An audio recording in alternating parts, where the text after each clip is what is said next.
sights, sounds, and information just for you from your friends at ASM.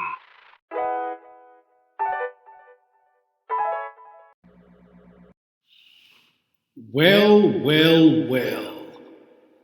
Here's a tale an associate of mine had emailed me about. I've no idea of the outcome or what has transpired since, as he has not responded.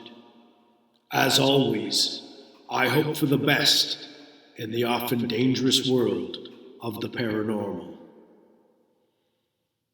And as always, the story I'm about to tell you is definitely true. Welcome to the turn of night.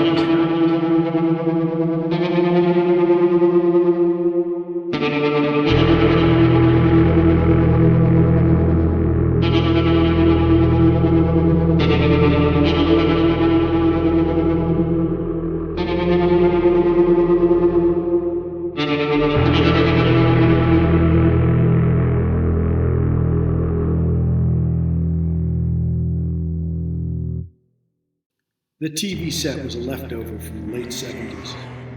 It still worked and was smallish in size. They had faced each other, knowing that they should shut it off and straighten the place up. While they had many cassettes and vinyl records, they did manage to acquire quite a few compact discs of bands that they enjoyed. The phone had rung once, but they ignored it. The Star 69 would have taken them away from making the place look presentable and clearing away the trash. The discarded pizza boxes, some with crust still in them, were not uncommon in many homes, but to them, this display of gluttony would have tipped their hand. In a half hour, all that was left to do would be to finish sweeping and to take the trash and recycling out to their respective bins. After that, they both gazed out the large picture window of the apartment to the street and could tell it was getting late in the day. They decided to leave, take a trip 2 streets over to the mall, and purchase some new clothes.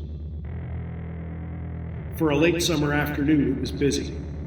It was also noisy to the point of being disgusting, rather than the dull, obnoxious feeling they were accustomed to. They, as in all 4, asked which clothing items to buy. Selections were made, and soon they had purchased said garb with the use of a new credit card.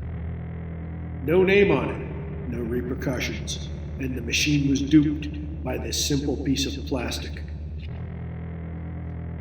Again, they bought takeout from the food court and headed back home. Once they had dined, it was time to get ready.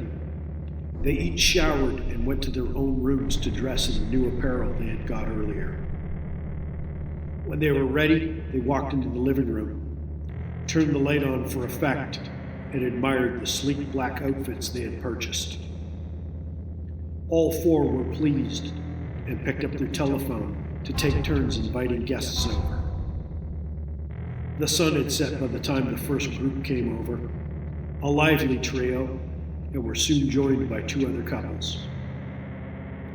Music was played, alcohol was drank, and the conversation went on about the usual mundane nonsense. At 11:50 p.m., the 4 hosts invited their 7 friends to try some wine. 2 of the guests initially declined, but each admitted they felt compelled to try a small amount. By Saturday afternoon, the couple that resided in the apartment were gone. No one had seen them leave. None of their other friends, family, or employers had been contacted. The 7 guests remain, although they have been mutilated. Scrawled in the blood of their victims on the white wall in the main room reads, "It was not possession, it was not an obsession. We invited them in." Most of their personal effects remained. Authorities and media speculate that the couple was kidnapped. I knew them then, but was out of town on the night of the party. Since then, I've taken up investigation and have done enough research to last a lifetime. Why am I telling you this story of a grisly murder and 2 missing people? Because that night in question happened in 1994. It was their first initiation in defeating the demons they invited in. There's 4 of them. 2 humans and 2 demons, all working in cooperation. The humans wanted this. They invited them in and craved the power. Power that lets you move through this world unnoticed if you choose. Power that allows you to become wealthy. Power that lets you get away with murder. 27 years might have passed, but I still recognized them when I saw them near a boutique here in the big city. They might be living here, probably quite well off too. You see, I've trailed them to a home in one of the affluent neighborhoods. No one seemed to notice or question them, yet the dirty looks I got for simply passing through could have killed me. But it's not me I'm worried about, though. It's the people here who've never experienced any real danger. I overheard one of them say that they should get ready as the guests would be arriving soon. I'll be around, though. Likely at about 10 to midnight.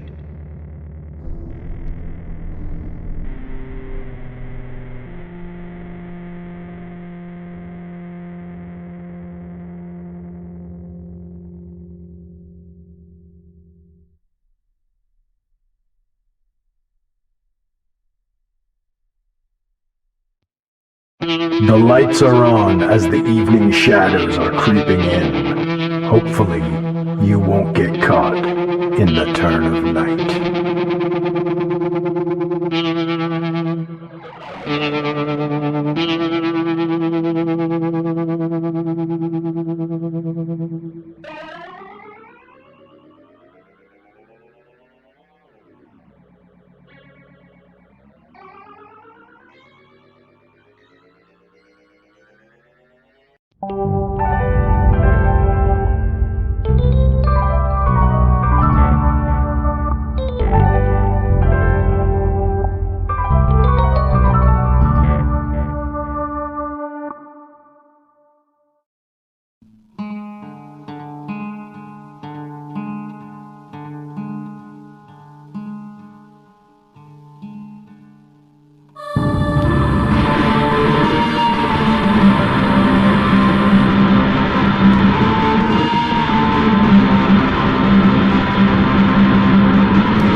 Sights, sounds, and information just for you from your friends at ASM.